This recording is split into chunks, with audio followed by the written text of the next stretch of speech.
Ankomst til København. Kulde, frygt, ny begyndelse.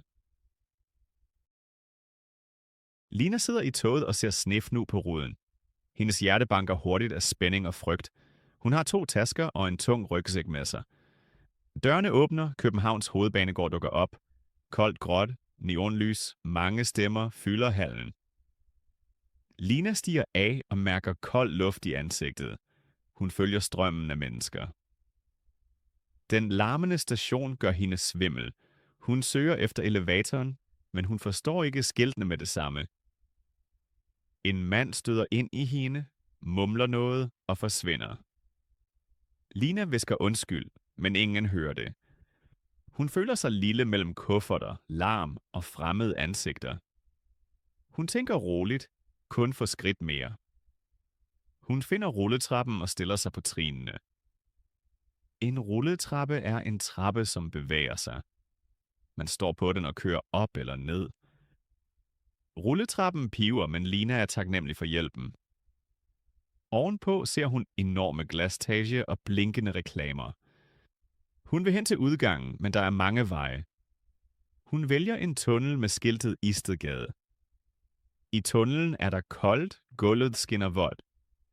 Hendes ånde er hvid i den kolde luftstrøm. Hun griber hårdere om sin rygsækrem. Pludselig mærker hun, at rammen revner. Tasken glider ned på gulvet og åbner sig. En lille bamse falder ud, hendes sidste barndomsskat. Nogen træder næsten på den, Lina springer frem og redder den. Hun føler tårer, men sluger dem. Endelig når hun køen til billetautomaterne. Foran hende diskuterer 2 turister højt. Alt tager lang tid. Lina ser på sin mobil, men skærmen er sort. Batteriet er tomt, hun bander stille. Uden mobil føler hun sig blind i den store by. Et dybt suk slipper ud, selvom hun vil være stærk i dag. Hun tænker, jeg finder aldrig min bolig. Billetautomaten bipper. Endelig er det Linas tur. Hun trykker dansk, så engelsk, men bliver straks forvirret. Bag hende hoster nogen utålmodigt. Hun trykker forkert. Automaten starter forfra. Panik stiger i hende som kogende vand. Hun mærker, hvordan hendes hoved suser. En tanke hamrer. Måske hører jeg ikke til her. Men hun trækker vejret dybt og prøver igen. Hendes hånd ryster, men skærmen viser billetmenuen. Hun vælger dagsbillet, men forstår ikke det med småt. Ord og bekymringer snurrer i hendes hoved. Bag hende siger en rolig stemme. Kan jeg hjælpe? Lina vender sig langsomt, overrasket og usikker. Hendes øjne møder en ung mand med tørklæde. Han smiler venligt, men ikke påtrængende. En smule varme stiger i Lina. Men hun ved ikke, om hun kan stole på ham. Stationsuret nærmer sig midnat. Fyrværkeri rumler i det fjerne. Lina mærker tiden løbe og må beslutte sig. Hans blik virker ærligt. Hans stemme rolig som en stille flod. Jeg køber også lige sin billet, siger han langsomt. Han peger på skærmen og smiler igen. Lina nikker tavst, men glider et skridt tilbage. Han ser afstanden og bliver høfligt stående. Du kan skifte sprog her, forklarer han, trykker og viser muligheder. Endelig kommer en enkel menu, Lina forstår straks trinene. Hun vælger nu rigtigt, betaler med mønter, automaten printer billetten. Mønterne klirrer højt, lyden føles som en lille sejr. Han siger, godt klaret. København kan være svær i starten. Lina ler kort, mærker varme i maven. Hun takker, hendes stemme er hæs af stress. Manden rækker hånden frem og præsenterer sig. Jonas, Lina svarer der stille. Lina. Jonas spørger CY, hvor hun skal hen, og om han må følge med. Lina viser sedlen med adresse, papiret er krøllet og fugtigt. Jonas nikker og siger, jeg kender vejen, den er helt tæt på udenfor. København om natten, vild i toget. Jonas tager forsigtigt Linas ødelagte taske i hånden. De går side om side gennem hallen, stadig larmende og lys. Lina mærker vindpustet fra hvert ankommende tog. Hendes billet ryster mellem kolde fingre. Jonas siger roligt. Vi skal op. Han peger på et grønt skilt. Lina nikker, følger ham, men ser hele tiden bagud, som om gulvet forsvinder. De når en elevator, men den er fyldt med kufferter. Jonas peger på trappen. Trinene er våde og kolde. Lina snubler næsten, men fanger balancen. Ude møder dem mørk nat, slud og fjerne brag. København føles enorm. Jonas bliver tæt på, men respektfuld. Han spørger, alt okay? Lina svarer, ja tak, jeg klarer det. Hendes dansk lyder usikkert, men Jonas smiler bare. På perronen venter en gult lysende tavle. En tavle er et elektronisk skilt, der viser tider og tog. Tavlen flimrer, den er svær at læse. Lina spørger, kørte jeg til rigtigt? Jonas der svarer, jeg tror det. Ja. Et tog ruller ind. Døre åbner med en vislen. De to stiger på. Inde lugter der af våd uld og metal. Lina sætter sig på en ledig plads. Jonas sætter tasken ved hendes fødder. Toget kører, lysstriber flyver forbi. Efter 3 stationer siger en stemme, næste stop Østerport. Jonas rynker panden. Han hvisker, vi er forkert, det er den anden retning. Lina stivner. Fejl igen. Jonas siger, intet problem, vi står af og skifter side. Et skift er nok. Et skift er, når man skifter fra et tog til et andet. Dørene går op, kold luft sker ind i vognene. De stiger af, trapper op, andre ned. Perronen er fuld af folk med poser og farvede hatte. Små knaldperler springer et sted. Lina fejrer sammen. Jonas lægger kort hånden på hendes skulder. Så finder han den rigtige tavle. Næste tog kommer om 5 minutter, siger han. Det klarer vi. Lina nikker, men maven kramper. Hun holder bamsen tæt i frakken. En teenager råber højt noget uforståeligt. Latter følger. Lina føler skam, selvom hun intet gjorde. Det nye tog kører ind. De stiger på denne gang kun 3 stationer til Valby. Der forlader de toget. Ude slår vinden mod ansigtet. Sne blander sig med regn, klistrer til hår og tørklæde. Jonas åbner sin rygsæk, tager en termoflaske frem. Han siger, te? Lina nikker taknemmeligt. Duft af mynte stiger op. Varmen breder sig i hende. Jonas forklarer vejen. Lige ud til lyskrydset, så til venstre ved lygtepælen. En lygtepæl er en høj stang med lys øverst. Den oplyser vejen. De går afsted. Gaderne er tomme, kun få knasende skridt. Lina føler sig fremmed, men ikke længere alene. Pludselig glider hendes sko på is, hun falder næsten. Jonas griber hendes hånd. Hans greb er fast og varmt. Han ler lavt. Islag, pas på. Lina smiler for første gang i dag. Men så minder sirener i det fjerne hende om det gamle liv. Klarer jeg det her, tænker hun. Lyset blinker rødt, de venter. Jonas spørger, har du spist i dag? Lina ryster på hovedet. Han siger, der er en kiosk tæt på. En kiosk er en lille butik, der holder længe åbent og sælger snacks. Den er typisk for København. Vi henter brød og ost, okay? Lina hvisker. Gerne. De går videre, lys spejler sig i våd asfalt. Skiltet på kiosken gløder rosa. Men en mand står rygende ved døren og ser koldt på Lina. Hendes mod falder igen. Jonas ser det og stiller sig ved siden af hende, tæt, men rolig. Han siger venligt til manden. Godt nytår. Manden nikker, træder til side. Jonas åbner døren, venter på Lina. En varm duft af bagværk strømmer ud. Lina trækker vejret dybt og tager et skridt ind, men... Kiosk i København. Pinligt øjeblik ved kassen. Lina går ind i den lille kiosk og føler straks behagelig varme. Hylder med brød, chips og juice står tæt. Svag musik flyder fra en radio bag disken. Ekspedienten, en ældre dame, kigger kort over sine briller. Jonas hilser venligt. God aften. Damen løfter hånden og smiler træt. Lina gengælder smilet, men hendes hjerte slår hurtigt. Hun tager et rundt brød fra hylden. Jonas finder ost og en flaske brusende æblemost til senere. Han blinker. Denne most hjælper mod tørst. Sammen går de til kølereolen, sammenligner priser. I sekunder føles København lille og let. Lina ser farvede flasker med et skilt, pant en krone. Pond betyder, at man betaler ekstra for flasken. Senere får man pengene tilbage, når man afleverer den. Hun nikker, tager en flaske, men hendes handske falder på gulvet. En kunde træder næsten på den og mumler irriteret. Pas på! Lina siger stille undskyld og samler handsken op. Skam brænder kort i hendes ansigt. Jonas stiller sig ved siden af hende og spørger. Alt ok? Hun trækker vejret dybt. Ja, tak. Ved kassen dannes en lille kø. Scannerens bip blander sig med brag udenfor. Lina lægger brød, ost og flaske på båndet. Mønter klirrer i hendes lomme, nogle falder ud. Hun bukker sig hurtigt og samler dem med rystende fingre. Ekspedienten venter, trykker beløb, virker utålmodig.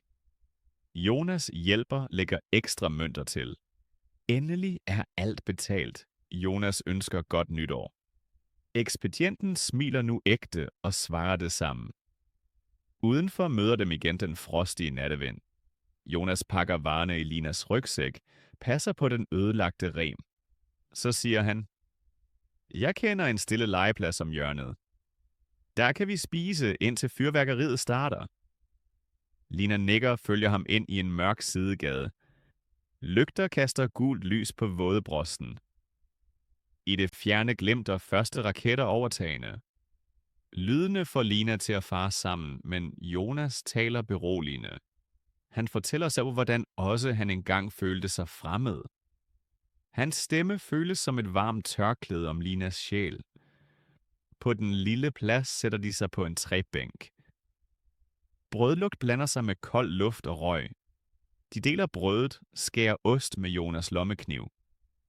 Lina smager forsigtigt, føler igen energi i kroppen. Knitrende raket over dem maler røde gnister på himlen. Lina spørger pludseligt, hvad hvis alt bliver svært igen i morgen? Jonas svarer roligt. Så prøver vi igen, skridt for skridt. Hans ord lyder enkle, men stærke. Lina ser på sine hænder, opdager små ridser fra tidligere dage. Hun tænker, måske heler disse sår her. En hund gør, nytårsknald svarer. Jonas siger, kom, lad os gå videre. Nysgerrighed erstatter Linas frygt, hun rejser sig. Men hun aner ikke, at vejen vil teste hende igen. Vinden bliver stærkere, vævler snestøv over den tomme gade. Lina trækker tørklædet højere og dufter stadig myntete i det. Hun hører pludselig en metallisk klirren bag sig. Hendes rygsækrem springer helt. Tasken er ved at falde. Jonas griber den lige, men et vigtigt dokument glider ned i sneen. Kontrakt i sneen. Lina farer op, da papiret danser hen over asfalten. Snafnu klistrer fast og gør dokumentet vådt. Det er hendes lejekontrakt. Uden den får hun ingen nøgle i morgen. Hun skynder efter, men vinden lejer og blæser bladet ind under en parkeret bil. Jonas råber. Jeg holder tasken, hent du papiret. Lina knæler hendes jeans suger kold sharp. Hun rækker hånden ud, men fanger kun luft. Bilygter blænder pludseligt. En bil triller langsomt nær. Føreren dytter kort. Hjertet hamrer i Linas bryst. Jonas løfter begge hænder. Nu er selv han nervøs. Bilen standser, motoren brummer. Lina kryber længere ind. Hendes fingre rører endelig det våde ark. Hun trækker det til sig, rejser sig og ryster overalt. Føreren bander og kører sig videre. Lina tørrer snavs af kontrakten og prøver at smile. Jonas lægger beroligende en hånd på hendes skulder. Men arket er nu fuldt af små rifter. Lina hvisker. Ser boligselskabet det, smider de mig ud. Tårer brænder, hun blinker dem væk. Jonas siger roligt, papir tørrer. Og København kender regn, ingen kræver perfektion. Hans stemme lyder sikker, men Lina mærker tvivl. Hun tænker på sine forældre, der sagde, du klarer det ikke. Et stik rammer hendes hjerte. Hjemve kryber som frost under frakken. Hjemve er den stærke følelse af at savne sit hjem. Lina ånder dybt og prøver at puste trykket ud af brystet. Så tramper de videre gennem sneen. Gaderne ligner malerier, tomme og kolde. Lamper gløder gult. Et fyrværkeri væser. Røde gnister regner over grå huse. Lina stopper kort og undrer sig, selvom frygt følger med. Jonas ler stille. København maler himlen på ny. Hans ord varmer. Men pludselig føler Lina kold ved tæerne. Hendes højre sko har et hul. Sne siver ind. Hvert skridt gør ondt. Jonas ser hendes haltende gang. Har du brug for en pause? Lina ryster på hovedet, men snubler næsten. Jonas peger på en kantsten. En kantsten er den hævede kant af vejen. Den skiller fortov fra kørebanen. De sætter sig. Jonas tager en tør sok fra sin rygsæk og rækker den frem. Lina rødmer, men takker. Hun bytter diskret sok og sko, føler straks lidt komfort. Imens fortæller Jonas om sin første vinter her. Også han mistede engang lejlighedsnøglerne i sneen. En nabo hjalp ham dengang. Siden tror han på venlighedens cirkler. Venlighedens cirkler, tænker hun. Måske starter jeg en ny i dag. De rejser sig og går videre. Vinden lægger sig, stilhed breder sig. Kun fjerne bragrunger. Jonas siger, vi er næsten fremme, kun 2 gader. Lina tæller lygter som små etapper. Pludselig blinker lysene, og hele gaden ligger mørk. Strømsvigt, siger Jonas. Det sker her nogle gange, når meget sne falder. Frygt klør i Linas mave. Sorte vinduer. Intet lyd andet end vind. Jonas tænder mobillygte, men batteriet blinker rødt. Et enkelt brag får Lina til at fare sammen. Hun griber ubevidst Jonas' arm. Han forbliver rolig, siger lavt. Kun et knald, alt er fint. De ser deres ånde i lyskejlen. Så kommer et andet brag tættere. Gnister falder på det våde fortov. Lina springer tilbage, rammer en skraldespand, låget larmer. Nogen råber fra en balkon, ordene drukner i ekkoet. Jonas fører Lina hen til husmuren væk fra vejen.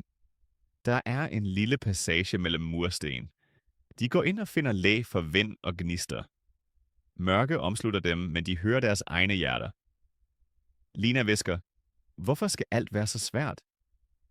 Jonas svarer, svære ting viser vi hvor stærk du virkelig er. Han smiler, selvom kun konturer er synlige. Lina mærker mod vågne som et lille lys. Jonas foreslår at bruge passagen som en kort omvej. Lina nikker og følger ham ind i skyggerne. For enden af gangen ser de et svagt lys. Måske er udsigtspunktet allerede der. Lina holder fast i bamsen og tager et skridt frem. Et nyt håb blusser i hendes bryst, men hun aner, at natten gemmer endnu en prøve. Nytårsaften i København. Jonas peger på en ledig bænk halv under et gammelt træ. De sætter sig. Lina lægger den ødelagte rygsæk mellem sig og Jonas. Hun ser på klokken på Jonas' mobil. 5 minutter endnu. Spændingen kryber som myrer over hendes arme. Pludselig mærker Lina kold fugt på sædet. En vandpyt har samlet sig der. Hendes bukser suger vandet lynhurtigt. Hun springer op. Jonas tager straks sin jakke af og lægger den over det våde sted. Sæt dig her, jeg bliver stående, siger han. Lina protesterer, men Jonas vinker af. Lina sætter sig igen, den tørre jakke under hende. Varme spreder sig. Hun ser på Jonas, bemærker gåsehud på hans arme. Hun tager bamsen og presser den mod brystet. Så spørger hun lavt. Jonas, hvorfor hjælper du mig så meget? Jonas tænker kort. Hans stemme lyder blød. Fordi nogen engang hjalp mig, da jeg var ny. Hjælp skal vandre videre, ellers slukker den. Slukker betyder, at noget går ud som et lys uden voks. Lina nikker, føler en klump i halsen. Hun åbner termoflasken, skænker Jonas den sidste tår te. Han tager imod og takker. I det samme rasler noget i busken. Lina farer sammen. En lille hund springer frem, ryster af kulde. Ingen ejer ses. Jonas pifter stille, men hunden løber videre. Lina følger den med øjnene, til den forsvinder i mørket. Hendes hjerte snører sig. Hun hvisker, han leder også efter et hjem. Jonas lægger blidt en hånd på hendes skulder. Vi leder alle efter et hjem, siger han. Ikke alle finder et. Men nogle gange finder vi hinanden. Et højt knatter får dem begge til at spjætte. På himlen eksploderer en violet kugle, efterfulgt af sølvregn. Jonas ser på sit ur. 1 minut endnu, meddeler han. Lina rejser sig og stiller sig ved siden af ham. Hun mærker, hvordan hendes skulder rører hans. Begge tier. Byen holder kort vejret. Så begynder et vildt eventyr af lys og tårn. Guld, rød, grøn, blå danser som ånder på himlen. Lina gisper, tårer glitrer i hendes øjne. Hun hvisker, det er mit nye liv deroppe. Jonas nikker og siger, giv slip, men gem øjeblikket. Hendes hånd søger hans tøvende så beslutsomt. Fingre fletter sig, varme trods kulden. Raketter lyser deres ansigter op. Lina mærker sådan, hvordan fortiden bliver mere stille. En raket skyder fra den anden side af havnen, tegner et hjerte af gnister. Lina ler overrasket. Jonas smiler bredt. København, siger hej. I det øjeblik hopper hans mobil ud af lommen, falder næsten i en sprække mellem stenene. Lina reagerer hurtigt, griber den i sidste sekund. Begge griner lettet. Jonas siger, teamwork, ser du. Teamwork betyder, at man er stærk sammen. Lina gentager, teamwork. Så høres kirkeklokker i det fjerne, 12 dybe slag. Det sidste sekund af den gamle tid tikker. Jonas ser på Linas hvisker, velkommen til årets første dag, Lina. Hun svarer stille, velkommen til mit første hjerteslag her.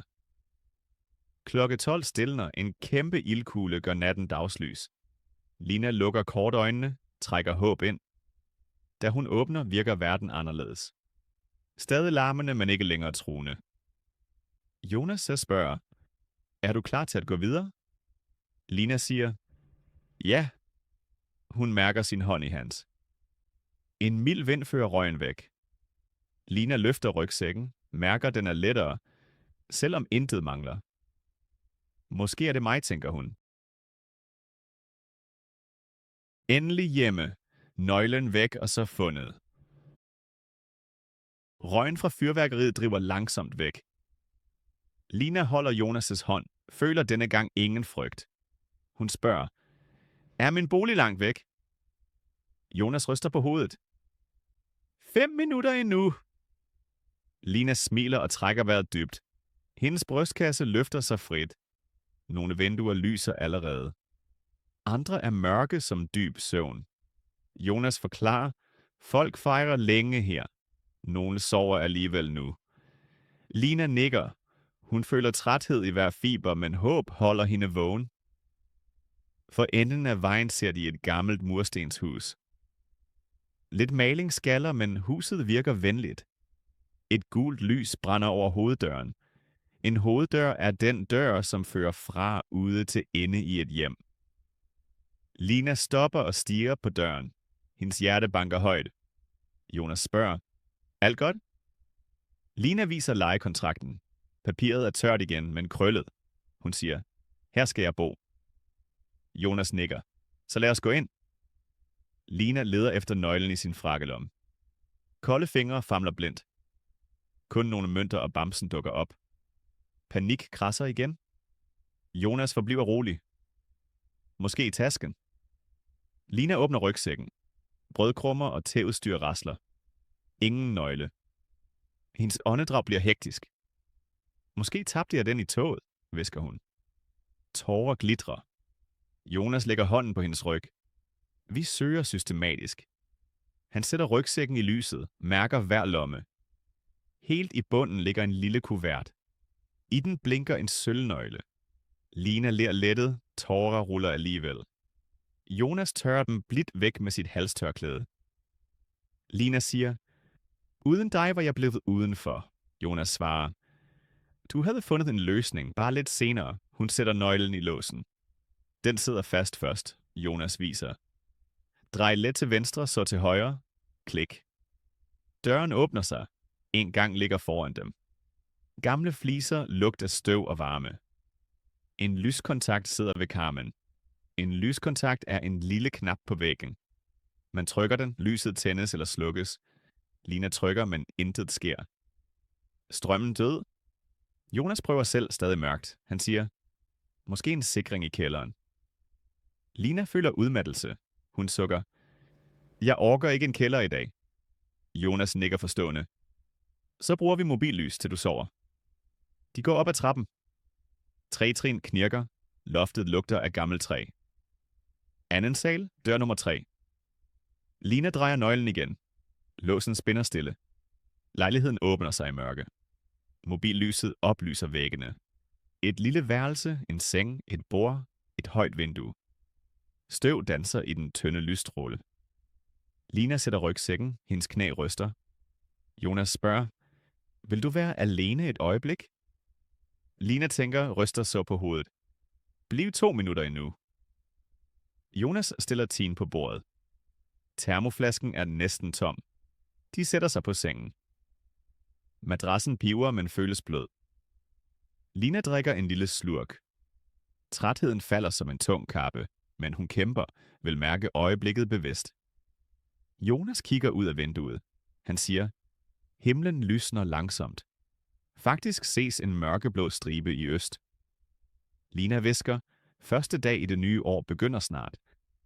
Jonas nikker, hans ansigt blødt i dæmpet lys.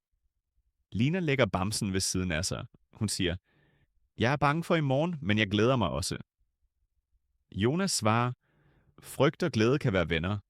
De minder dig om, at du lever. Lina smiler træt. Hendes hoved hviler mod væggen. Jonas rejser sig, lægger sin jakke over hende. Han skriver sit nummer på en seddel og lægger den på bordet. Så hvisker han, ring, hvis du behøver hjælp. Lina løfter hånden, holder hans fingre kort. Tak, siger hun næppehørbart. Jonas svarer lavt. Selv tak. Han går mod døren, men bliver et øjeblik. Hans blik hviler på Lina, øjne allerede halvlukkede. Hun mumler. I dag var hård, men smuk. Jonas siger, i morgen bliver endnu smukkere. Så lukker han stille døren. Lina hører hans skridt ned ad gangen. Stilhed spreder sig. Kun fjerne knald høres endnu. Lina trækker jakken tættere, ånder varmt mod stoffet. Hendes tanker vandrer. Til toget, rulletrappen, flodstien, broen. Hver scene blandes som en drøm, men én sætning står klar. Jeg er her. Jeg begynder forfra. Hendes øjne falder i. Snart sover hun midt i den fremmede by, som ikke længere er så fremmed. Men en sidste tanke hvisker. I morgen skal jeg tænde strømmen og vise kontrakten. Håber det går. Med dette spørgsmål glider hun ind i søvnen, mens de første fugle synger udenfor. Kapitel 8. Morgenlys og nyt mod. Lina blinker, da gråt morgenlys falder gennem gardinet. Lejligheden er stille. Hendes hjerte slår roligt, træt men sikkert. Hun sætter sig op og folder Jonas' jakke omhyggeligt. Stoffet dufter af myntete og kold nat. Et lille smil glider over hendes ansigt. Bamsen ligger ved siden af hende som en trovogter. Lina stryger pelsen og føler, jeg er virkelig kommet frem. Hendes blik falder på sedlen med Jonas' nummer. Den klare håndskrift giver hende mod. Lina putter sedlen i jakkelommen, så rejser hun sig. Værelset virker lysere end for få timer siden. Hun åbner vinduet. Kold luft strømmer ind, dufter af røg og frost. Lina ånder dybt og hvisker, jeg klarer det sådan en. Hendes mave knurrer højt. Hun sætter rygsækken på bordet. Men den ødelagte ram hænger løst.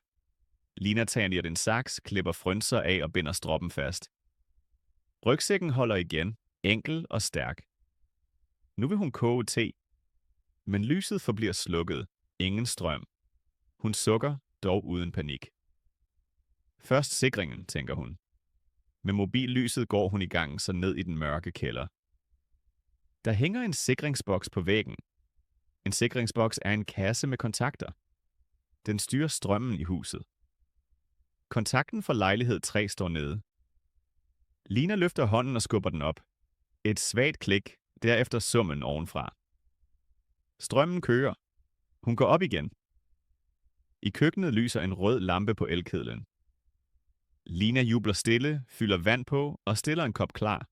Mens vandet varmer, knirker døren i gangen. En ung mand med pjusket hår dukker op.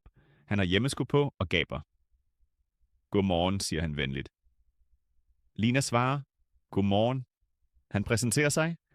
Jeg er Ben, din nabo. Lina siger, jeg er Lina. Kom i går. Ben nikker. Velkommen. Mangler du noget? Lina smiler. Alt fint, tak. Ben vinker og forsvinder ind i sit værelse. Vandet koger. Lina hælder det over ind til pose. Kamilleduft fylder rummet. Den første slurk varmer hele hendes krop. Hun lægger brød og ost på en tallerken og spiser langsomt. Gennem vinduet ser hun en næsten tom gade. Efter maden skriver Lina en lille liste. Købe bykort, finde danskkursus, søge arbejde, finde en kaffebar. Men først skriv til Jonas. Hendes mobil viser svag dækning.